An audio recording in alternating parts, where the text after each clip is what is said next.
Assalamualaikum warahmatullahi wabarakatuh. Saya di Lapas kelas 1 Makassar. Sepanjang hidup saya baru setiap masuk lapas, ini baru namanya lembaga pemasyarakatan. Mendidik orang, mempunyai skill, dan pelatihnya didatangkan khusus dari Bandung.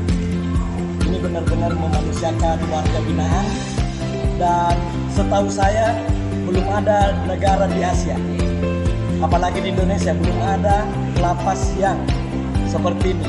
Ada industri garment di dalam lapas yang memberdayakan para warga binaan di dalam lapas. Saya kira ini program yang luar biasa, patut kita apresiasi, dan saya kira ini adalah model baru di Indonesia dalam pembinaan warga binaan di lembaga pemasyarakatan.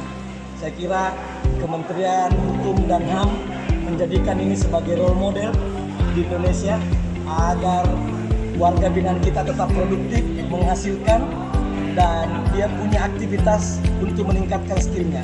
Dan ketika setelah keluar dari lapas ini, maka dia bisa produktif di luar, bisa membantu banyak orang, bahkan bisa mempekerjakan banyak orang.